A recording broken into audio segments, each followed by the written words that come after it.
Well, we would also like to invite forward Chef Thomas A. Gugler, the President of World Chefs.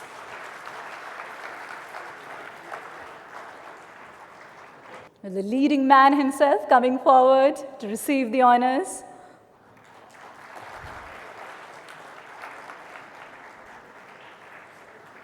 Thank you, Chef Gugler. You've been associated with us.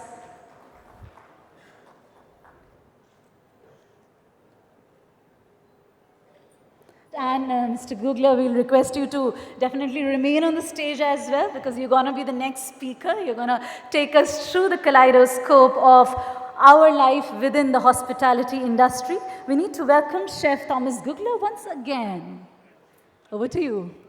Thank you very, very much to give me this opportunity to speak a little bit about how we are in the industry. And first of all, as the World Organization of Chef Societies, World Chefs, is really trying to represent in the moment 110 countries from all around the world, I think it is very, very important that we all act and work together as a very, very big family.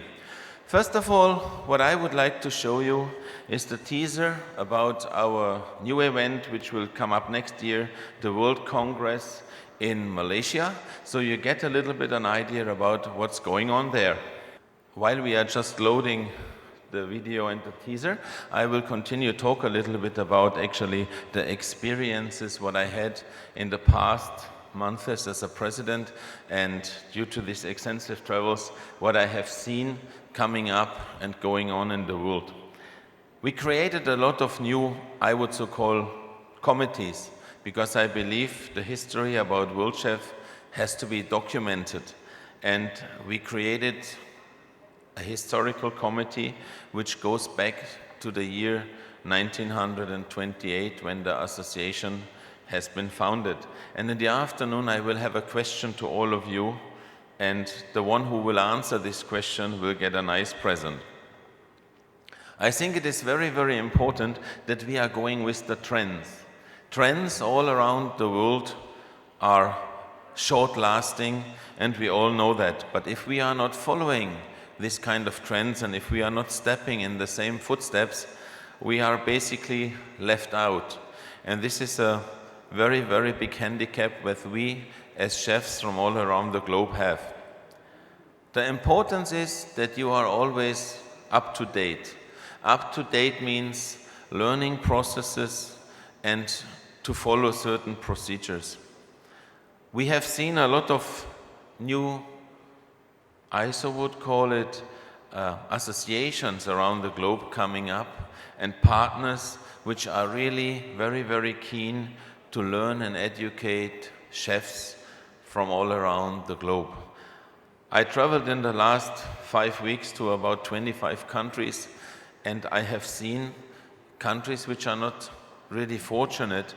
They are really trying to come on the map of the World Association of Chef Societies and representing their countries with a big pride. I remember my first visit to India. I was very skeptic when I came here because I was reading a lot about the entire situation, about the history of India, and so many cultural aspects was playing a very, very big role.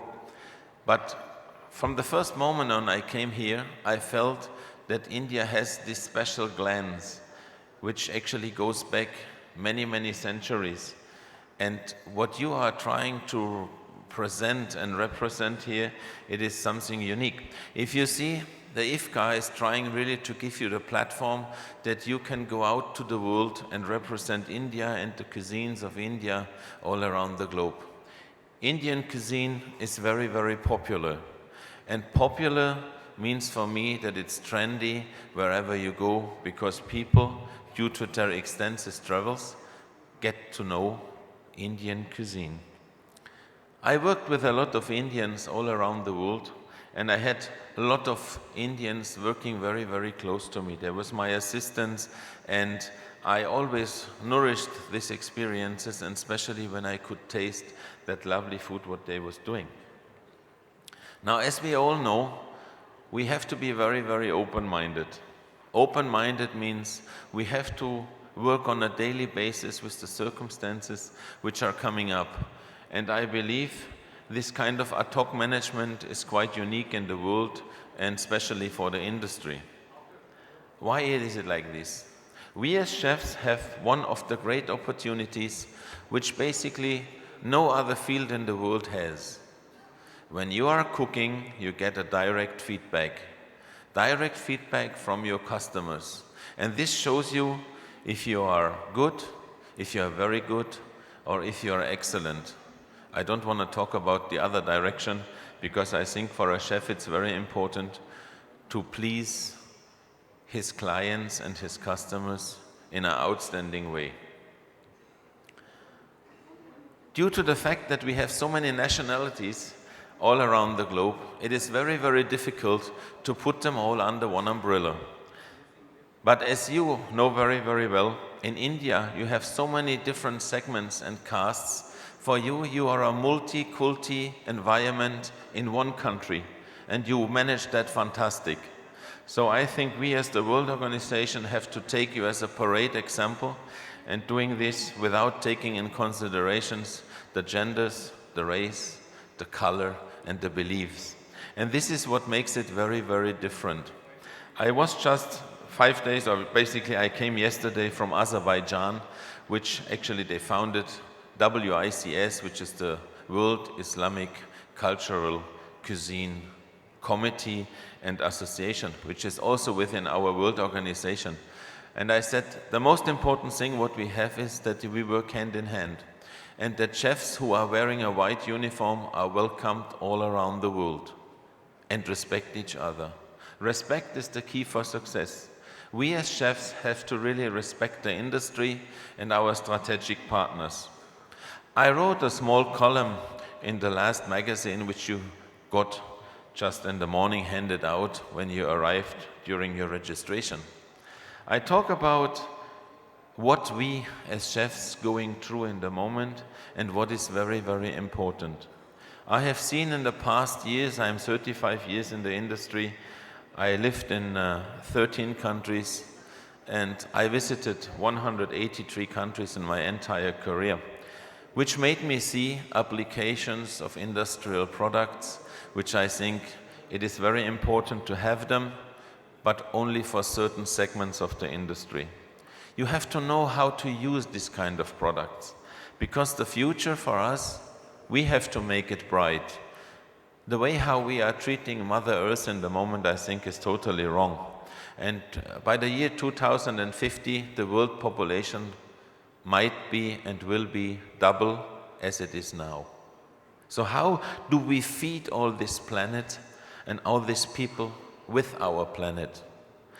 We have some very bad habits, unfortunately, that we are not respecting food as it was respected 100 years ago. 100 years ago, the people, they ate everything which was on a table, or they ate it the next day. They didn't waste anything, because with this kind of food, they survived. If you see, we as human beings in the moment have a yearly waste of about 120 kilo of food. And if we will rethink the applications and the preparations of food, we simply can food the doubling of our world population. But we have to rethink, and I think this is very, very important. Think about your portion sizes, what you take on your plates. Think about how you really economically do your work and how to apply cooking techniques in modern ways. This will help us a lot in order to facilitate and to manage that we, our children and our children's children still have good food as the generations before us. Learning. If I go back 20, 30 years, culinary education went really down to earth. It means you had to learn everything from scratch. And this was a fantastic tool which we had, because I believe any good chef in the world should know all the basic cooking techniques and should be able to apply them wherever he goes and wherever he works. Modern technology is one key element which actually is a little bit contradicting sometimes with our traditional food preparations. But with additional learning, I think everyone in the room and all our colleagues can do that in a perfect way and manner. Next year, we are going to have the World Congress in Malaysia. Until today, we have the most registrations beforehand ever in history of the World Organization, which is now 90 years old. We are trying to be creative, innovative, modern, and to attract you, to attract chefs from all around the world. And I really hope to see as many Indians coming to Malaysia as possible, because there you have a chance to see, to learn, and to broadcast your knowledge and your cuisine to the rest of the world. I think this is one of the most important things which you as culinarians have to really do. Go out, learn and show about your culture and your way, how you really respect and treat food. The most important thing for me is when I come to India, I want to try the different kind of cuisines you are offering. And this is really fantastic. From the north, it's creamy and heavy, to the south, it gets more spicy towards explosive. And I experienced that, and I really love this kind of experience, because you have so many bright spectrums of food, which is very, very unique in the world. And you have so many people in the country, which is also something very, very special. I would like, if possible, to play the teaser for Malaysia now, and you see what we are planning to do in Malaysia.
So as it's written there, I hope to see you all from the 11th to the 14th of July 2018 in Malaysia, to meet good friends from all around the world, to exchange your knowledges and to make new friends. Thank you very, very much, and have a good day.